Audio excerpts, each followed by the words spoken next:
국경선 안에서 전개된 모든 역사를 자국의 역사로 만들기 위해 추진되고 있는 중국의 동북공정, 그리고 일본의 왜곡된 역사 교과서 채택과 독도 영유권 주장. 이러한 이들의 역사 왜곡에 체계적으로 대응하기 위해 2006년 출범한 국가기구가 동북아 역사재단인데요. 그런데 2015년 3월 동북아 역사재단에서 국민 세금으로 제작한 동북아 역사지도 도엽이 일부 공개되자 커다란 물의가 일기 시작했습니다. 대한민국 역사학계에 큰 파장을 낳고 있는 동북아 역사지도. 과연 무엇이 문제일까요? 오늘 책으로 만나는 가을개벽 문화에서는 매국의 역사학 어디까지 왔나를 통해 대한민국 역사학의 현 주소에 대해 알아보겠습니다. 책에 대해 소개해 주실 분을 모셨습니다. 한류 열풍사랑 의장이시죠? 박천하 의장님 모셨습니다. 안녕하세요. 네, 반갑습니다. 네, 오늘 함께할 책이 매국의 역사학 어디까지 왔나인데요. 이 띠지에 이런 글이 있습니다. 역사학계가 중국 지도를 표절했다. 세금 먹는 하마, 식민사학자들의 매국 행위를 통렬하게 고발한다. 상당히 도발적인 문구인데요. 이 책에 담겨 있는 내용을 좀 간략히 소개해 주시겠습니까? 예, 이 책을 설명하기 위해서는 이 책이 나오게 된 배경을 알아야 될 것 같습니다. 이 책은 2006년에 동북아 역사재단이 만들어졌고요. 그리고 2008년에 동북아 역사 지도를 만들겠다고 지금까지 2015년까지 47억을 들여서 60여 명의 학자들이 동원된 대규모 프로젝트였습니다. 2015년이 되자 종료를 할 정도로 완성된 지도를 만들었지만 3년을 더 연장하기로 했습니다. 2018년까지 3년을 연장하게 되었는데요. 그러면 예산이 30억 정도가 더 듭니다. 그래서 3월 초에 이 예산에 관한 설명회를 가지게 되었는데요. 이때에 동북아 역사 지도의 면모가 이렇게 드러나게 되었습니다. 근데 드러난 그 지도를 보니까 이것은 동북공정을 추정하고 식민사관을 추정하는 그런 지도의 내용들이 있어서 깜짝 놀라게 되었습니다. 그래서 국회에서는 4월 17일 날 제32차 동북아 역사 왜곡 특별대책위원회를 열어서 이 동북아 역사 지도를 심의를 하게 되었는데요. 이때 저자인 이덕일 소장이 참여를 하게 되었고 여기에서 논쟁을 하게 됩니다. 이 논쟁된 녹취록을 바탕으로 해서 그리고 동북아 역사 지도의 도엽을 바탕으로 해서 이 책이 나오게 되었습니다. 국가기관인 동북아 역사재단에서 만든 동북아 역사지도가 우리의 올바른 역사를 밝히는 것이 아니라 식민사학을 대변하고 있다는 말씀이시네요. 이 동북아 역사지도는 무엇인가요? 자, 동북아 역사 지도는 동북아의 역사 지도를 그린 것입니다. 말 그대로요.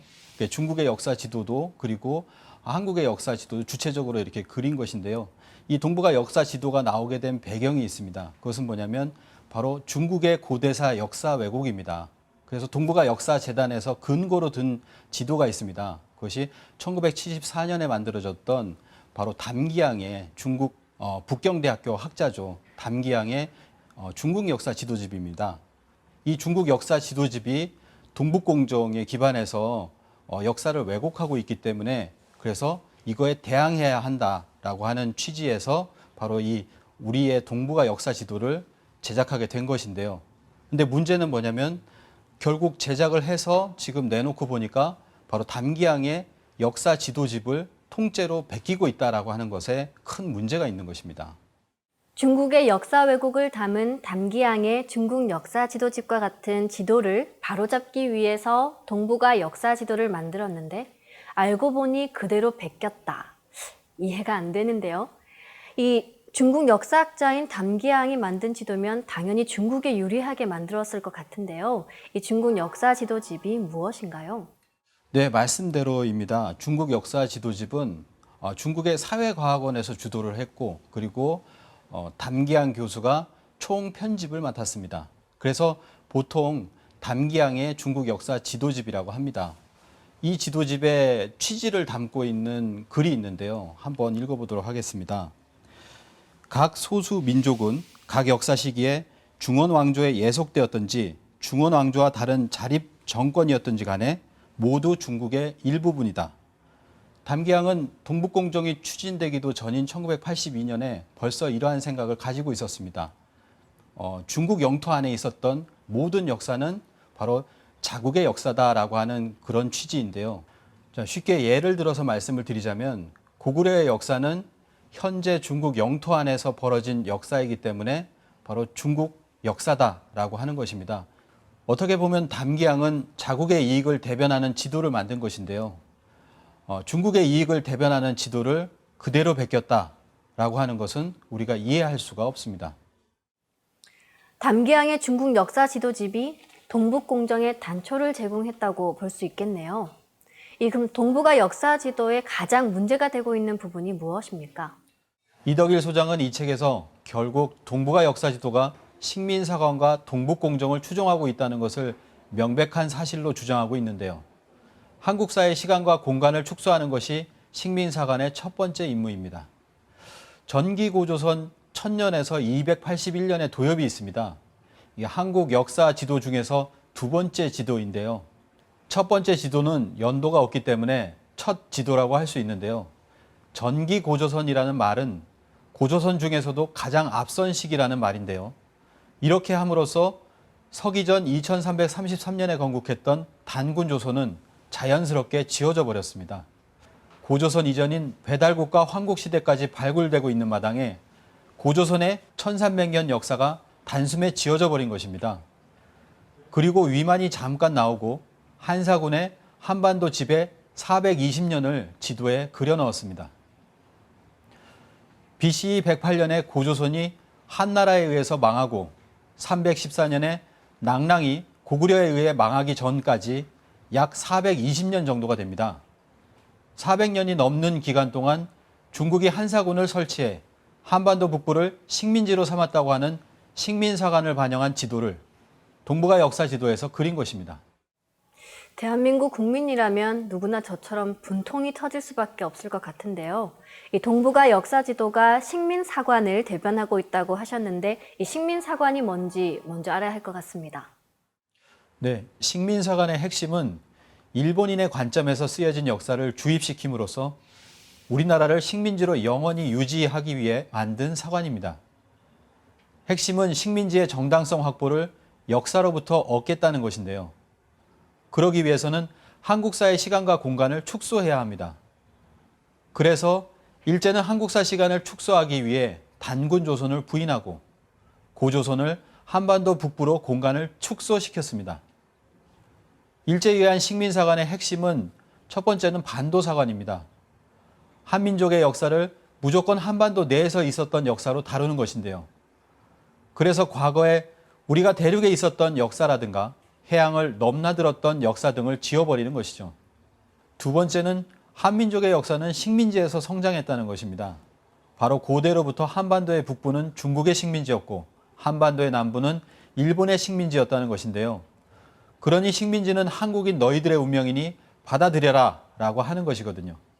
그 중국의 식민지가 바로 한사군입니다. 이 한사군이 한반도 북부에 존재했었다는 것이 한사군 한반도설입니다. 또 하나는 바로 임나일본부설인데요.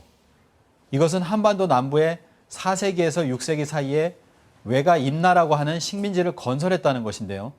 그런데 일본 학자들이 보니까 삼국사기에는 그 당시에 이미 고구려 백제 신라를 강대국으로 그려놓고 있는 것이거든요.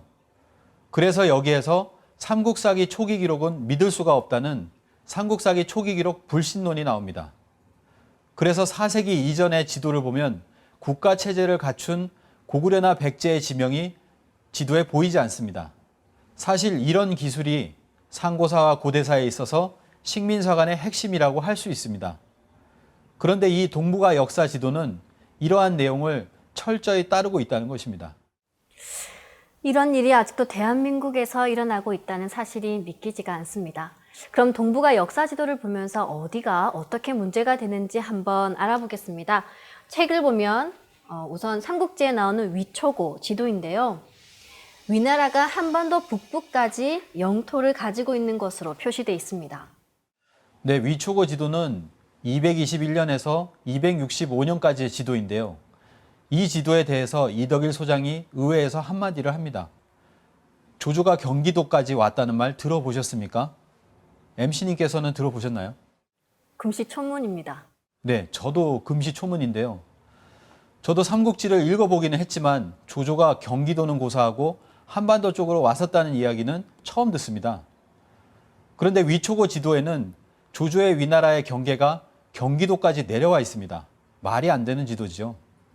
물론 반론을 준비해왔던 동북아 역사재단 측에서는 지도가 아직 완성된 게 아니고 계속 검토하고 진행되어 가는 과정이라든지 중국사 지도와 한국사 지도를 결합시키는 과정이라는 등의 답변을 했습니다. 그런데 8년 동안 제작해온 지도가 아직도 검토 중이고 결합시키는 중이라는 것도 말도 안 되는 것이죠. 말씀을 들어보니 왜곡된 우리 역사를 바로잡고 올바른 우리 역사를 알리는 일이 정말 시급하다는 생각이 듭니다.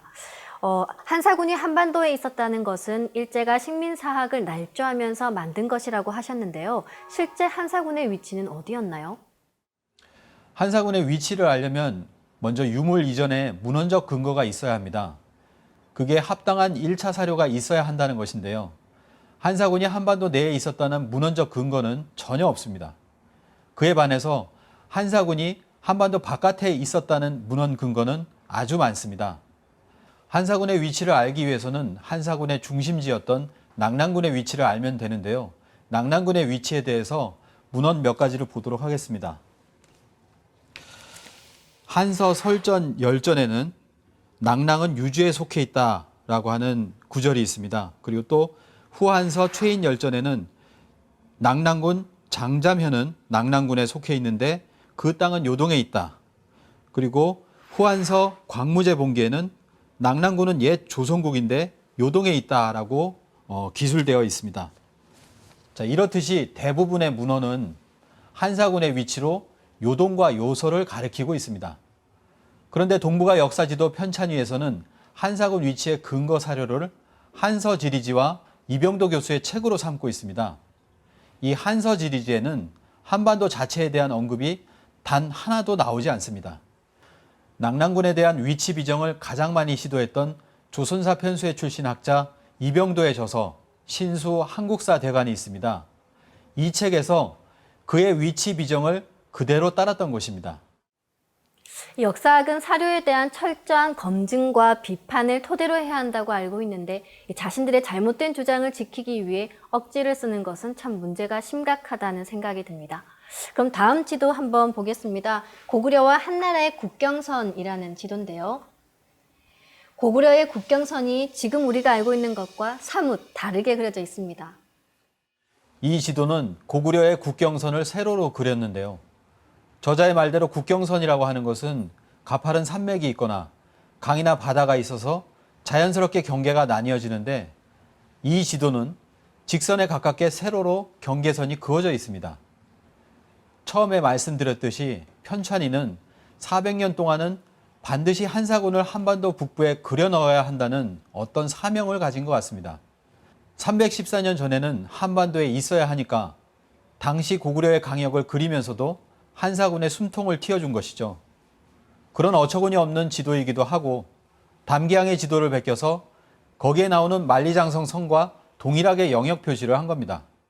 참 답답할 따름인데요. 일단 다음 지도 보겠습니다. 사만소국의 분포라는 지도인데요. 151년부터 250년의 한반도를 그린 지도입니다. 제가 알기로는 신라와 백제가 서기 전에 나라를 세운 것으로 알고 있는데 왜 백제와 신라가 지도에 없는 거죠? 아까도 말씀드렸지만 일본이 한반도 남쪽을 경영했다는 임나일본 부서를 지지하기 위해 이를 위해 발명한 것이 삼국사기 초기 기록 불신론입니다. 그러므로 삼국사기에 있는 지명은 인용하지 않고 삼국지 위지 동의전으로 대체한 것입니다. 그런데도 4월 17일 국회에서 편찬위원회 측은 삼국사기 초기 기록 불신론이라는 것은 없다고 주장을 했습니다. 그러면서 3세기 이전에는 백제국과 사로국으로 표시를 했다고 말하고 있습니다. 이 지도를 보시면요. 백제가 있어야 할 곳에 소국 백제국이 있습니다. 얼핏 백제가 있지 않느냐 하겠지만 백자가 일백백자가 아니라 마백자로 다릅니다. 이 백제는 삼국지 위지 동의전에 있는 마한의 소국 백제국입니다. 그리고 아래쪽에 보시면 신라가 없고 13개의 소국을 그려놓고 그중에 경주 지역에 점 하나 찍어서 사로국이라고 써놓고서 신라를 그렸다고 거짓말을 하고 있습니다. 이덕일 소장은 삼국지 위지 동의전에서 사방사천리라는 말이 있다고 했습니다. 우리가 애국가를 보면 무궁화 삼천리 화려강산이라고 하는데요. 그런데 그것보다 천리나 더 넓은 영토가 당시 삼안에 있었다는 겁니다. 우리에게 유리한 이러한 기록들은 아예 관심을 꺼둔 상태입니다. 백제와 신라를 표시하지 않은 이유가 삼국사기 초기 기록 불신론 때문이라고 하셨는데요. 이 삼국사기 초기 기록 불신론이 무엇입니까? 일본이 주장한 임나일본 부서를 위해서 필요한 것이 바로 삼국사기 초기 기록 불신론입니다. 4세기 이전의 삼국시대의 역사를 부정한다는 것인데요. 삼국사기 초기 기록을 인정하게 되면 4세기 이전에도 한반도의 강력한 왕권인 백제와 신라가 존재했다는 것인데, 이렇게 되면 4세기의 임나일본부는 설 자리를 잃게 됩니다. 일제시대 식민사관을 만든 주역인 스다 소키치는 삼국사기의 외와 관련된 기록을 검토하는 과정에서 일본 역사서인 고사기, 일본서기와 크게 다르다는 것을 발견했습니다. 삼국사기는 신라가 강력한 고대 국가이고 외는 작은 정치 세력으로 본 반면에 고사기와 일본서기는 외가 임나일본부란 식민 통치 기관을 두었다고 기록했기 때문입니다. 둘 중 하나는 사실과 다른 기술을 한 것이 분명했습니다. 스다 소키치는 임나일본부를 살리려면 삼국사기 초기 기록을 부인해야 한다고 생각했습니다. 그래서 이른바 삼국사기 초기 기록 불신론을 창안해냈습니다. 삼국사기의 초기 기록은 믿을 수 없다는 것인데요. 그런데 문제는 이를 지금 우리 역사학계에서 그대로 따르고 있는 것입니다. 임나일본 부설이 이미 폐기된 것으로 알고 있었는데 우리나라 역사학계에서는 이 임나일본부가 정설로 굳어져 있다는 것이 믿기지가 않습니다. 이대로라면 역사 전쟁에서 싸워보기도 전에 이미 중국과 일본에 패한 것이나 다름없지 않겠습니까? 그래서 이런 책 제목이 나온 것이 아닌가 생각을 합니다. 매국의 역사학 어디까지 왔나? 정말 어디까지 왔는지 모를 정도로 깊이 스며들어 있는 이 식민사학을 어떻게 벗어날 수 있을까 고민하는 책이라고 할 수 있겠습니다. 그런데 문제는 여기에서 끝나지 않습니다. 사실 이렇게까지 했을까 하는 생각이 들 정도인데요. 동북아 역사 지도에서 독도를 지은 것입니다. 그들은 실수라고 하지만 이는 명백히 계획적으로 의도된 것입니다. 책에 있는 내용을 한번 읽어보도록 하겠습니다. 동북아 역사 지도는 독도를 절대 실수로 누락시킨 것이 아니다. 100% 의도된 것이다. 검은 선으로 상자를 만들어 울릉도를 따로 만들지 않았다면 실수라고 변명할 여지가 0.01% 있다고 볼 수 있다. 그러나 검은 선으로 상자를 만들고 울릉도 동쪽을 동경 131도라고 따로 표시해 놓고도 동경 131도 52분에 해당하는 독도는 누락시켰다. 의도된 것이라는 것을 알 수 있는 것은 여러 가지 근거가 있습니다. 지도를 몇 개만 보셔도 아시겠지만 울릉도와 부속도를 그리기 위해서 이렇게 검은 테두리를 쳤습니다. 지도에서 작게 보이니까 테두리를 쳐서 확대를 한 것이죠. 동북아 역사재단의 설립 목적이 무엇입니까? 동북공정에 대항하고 독도 문제 등 일본의 역사 왜곡에 대응하는 것이 목적입니다. 그렇다면 독도 문제라는 것은 이 지도를 그렸을 때 명백히 나타내야 하는 것입니다. 국민 정서를 보더라도 우선적으로 그려 넣어야 하는 것이 독도임에도 책에서 제시하는 모든 지도에는 독도가 없었습니다. 60명의 학자들이 독도가 없다는 것을 문제 제기를 안 했으리라고는 생각하고 싶지 않습니다. 그렇다면 지도 제작자가 안 그려 넣었다는 것밖에 안 되는 것입니다. 편찬위원회 측에서는 실수라고 했습니다. 그리고 지금은 고쳤다는 얘기도 들립니다. 그러나 한 가지만 책을 인용해 말씀드리겠습니다. 독도 문제 연구로 박사까지 받으신 분이 이덕일 소장을 찾아와서 하나의 문서 명단을 보여주었습니다. 거기에 독도 연구자 22명의 명단이 있었는데요. 그 중에서 12명이 독도는 일본 땅이라고 주장하는 학자라고 합니다. 독도는 일본 땅이라는 이 12명의 한국 학자 중에서 동북아 역사재단 소속이 3명이나 들어가 있습니다. 이건 정말 기절초풍할 일이죠. 대한민국의 역사와 영토를 지키라고 국가와 국민이 동북아 역사재단을 만든 것인데 오히려 중국과 일본을 위해 역사 왜곡을 하고 있다면 정말 심각한 문제지 않습니까? 이 책을 시작하면서 이렇게 적혀 있습니다. 역사를 팔아먹은 지도에 묻는다 라고 되어 있는데요. 2012년 미 상원 외교위원회는 CRS, 즉 미의회 조사국에 향후 북한의 유사시 중국이 북측 영토에 대해 역사적 영거권을 주장할 경우에 그에 대비한 보고서 작성을 요청했습니다. 그런데 그해 3월 CRS가 작성한 보고서 초안에는 중국의 역사 왜곡을 담은 담기항의 중국 역사 지도집과 중국 근대 변개사 등을 활용해 만든 동북공정 내용이 그대로 실려 있었습니다. CRS 연구진은 미 의회에 해당 보고서는 중국 측의 자료로 작성된 것이므로 한국 측 자료를 참고해야 한다고 언급을 했는데요. 미국 상원 외교위원회는 CRS 보고서 초안에서 한국의 의견을 물었습니다. 그때 한국을 대표해서 동북아 역사재단의 견해를 미국 측에 보내게 됩니다. 결국 우리 의견을 수용해서 최종 보고서가 발간되었는데요. 이때 우리 의견에 12장의 지도가 실리게 되었습니다. 이 역시 동북공정에 동조하는 내용이었습니다. 이때 사용된 지도가 바로 지금 제작 중인 동북아 역사지도였습니다. 어떻게 되었을까요? 고대의 한반도가 중국의 식민지였던 게 맞다고 중국 주장을 100% 인정해 준 것입니다. 앞으로 북한과 긴급 상황이 발생할 때 중국이 북한을 점령을 하게 된다면 그건 역사적 근거가 있다는 것입니다. 우리가 중국 손을 들어주게 된 꼴입니다. 매국 행위를 한 거죠. 독도를 그리지 않은 것도 직무유기 이상의 매국 행위입니다. 그래서 매국의 역사학이라는 책 제목이 나올 수밖에 없지 않았나 생각합니다. 네, 지금까지 박천아 한류열풍사랑 의장님을 모시고 매국의 역사학에 대해 말씀 나눠봤는데요. 잘못된 역사, 매국의 역사를 바로잡기 위해서는 대국민 차원의 각성과 적극적인 조치가 필요하다는 생각이 듭니다. 마지막으로 정리 말씀 부탁드리겠습니다. 지금 동북아는 역사전쟁 중입니다. 영토 분쟁이 끊임이 없어 역사전쟁이 너무나 중요한 때입니다. 저자나 국회에서도 붕괴할 수밖에 없었던 것은 8년간 47억이나 국고를 들여서 만든 지도가 나라를 중국에, 일본에 팔아먹는 지도밖에 되지 못한다는 것입니다. 역사를 글로 말한다는 것과 지도로 표시하는 것은 확연하게 틀립니다. 지도는 완벽한 의사 전달입니다. 동북아 역사 지도가 유보된 것은 다행스러운 일이지만 그런 지도가 나오게 된 노예의 역사관, 식민의 역사관은 아직도 우리 시대를 지배하고 있습니다. 저자 이덕일 소장은 말미에 주인의 역사관이라고 얘기했습니다. 우리 스스로가 주체가 되고 주인이 되는 역사관으로 바로 잡아야 할 때가 바로 지금이 아닌가 생각합니다. 네, 소중한 말씀 감사드립니다. 영토 분쟁으로 첨예하게 대립하고 있는 동북아. 영토 분쟁은 곧 역사 전쟁입니다.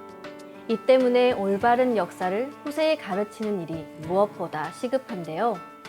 이를 위해서는 자신의 이익과 목적을 배제하고 있는 그대로의 역사를 진실하게 전하는 자세가 절실합니다. 지금은 뿌리를 찾아 근본으로 돌아가는 원시 반본의 가을 개벽기입니다. 역사를 잃은 민족에게는 미래가 없다. 고하신 단재 신채호의 말씀처럼 뿌리 역사 문화를 잃어버린 민족은 역사 전쟁에서 패망할 수밖에 없음을 절감해야 하겠습니다. 대한민국 국민 모두가 사태의 심각성을 자각하고 올바른 역사를 되찾는 데 앞장서기를 희망합니다.